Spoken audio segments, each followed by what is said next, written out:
When are you required to give the agency disclosure form?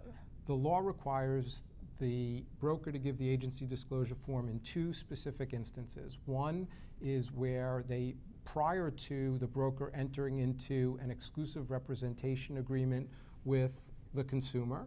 The other is when they have first substantive contact with the consumer. So there's two situations. One, prior to an exclusive representation agreement. Two, prior to substantive contact, first substantive contact with the consumer.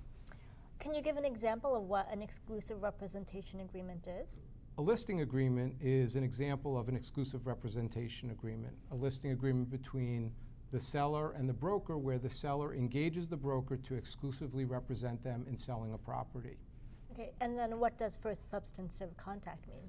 First substantive contact reminds me of a famous Supreme Court case. And the Supreme Court case addressed the issue of pornography.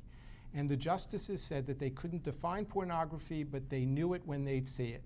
And so I would tell you that first substantive contact is probably going to be the same type of thing. You'll know it when you see it. Okay.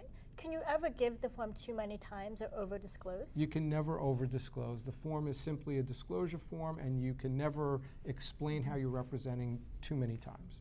Okay. Does the consumer have to sign the agency disclosure form? What happens if they decide not to sign it? The law says that you have to give the agency disclosure form. The law doesn't make the consumer sign the form. So if the consumer, once you deliver it, if the consumer decides not to sign it, the broker needs to prepare something called an affirmation.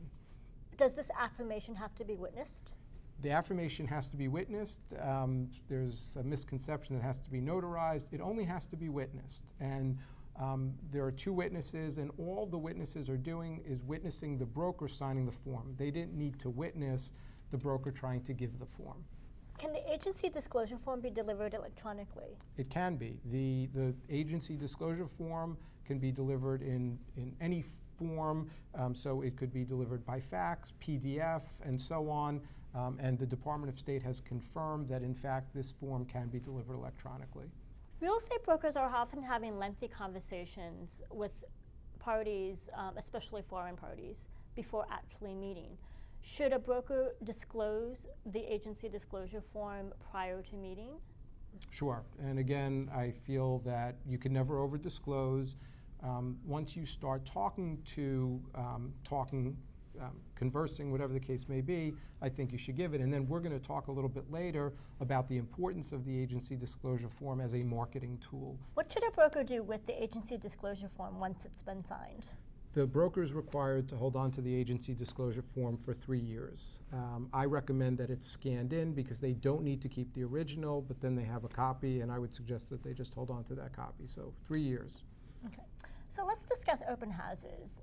Are you required to give an agency disclosure form to everyone who comes to an open house? Because sometimes it's just too busy and that's impossible. The Department of State has specifically offered an opinion that you do not need to give an agency disclosure form to everyone that walks through the open house. You simply need to give the agency disclosure form to buyers that you enter into first substantive contact with. Okay, and then what should a broker do if a consumer refuses to register or sign the agency disclosure form? I personally would suggest not showing them or walking them around if they refuse to register. I would take that position.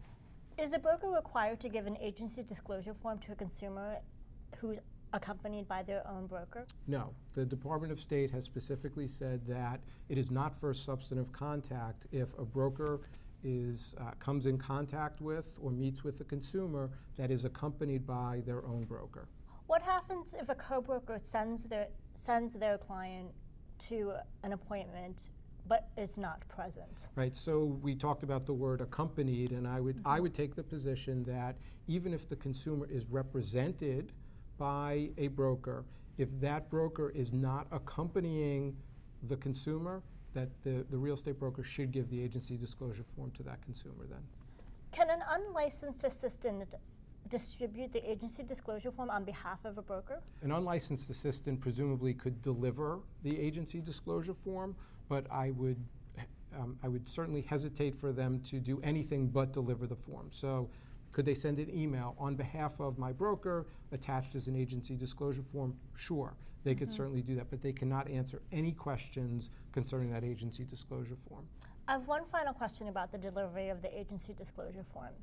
Can a buyer's broker ask the seller's broker for the agency disclosure form that the seller signed? Sure. There's nothing wrong with a broker asking another broker to see the agency disclosure form that the broker entered into with their consumer. However, there is no obligation for a real estate broker to deliver their agency disclosure form to another broker. And that's true vice versa as well? Correct. There is no obligation for the broker to deliver the agency disclosure form that they've entered into with their consumer to another broker.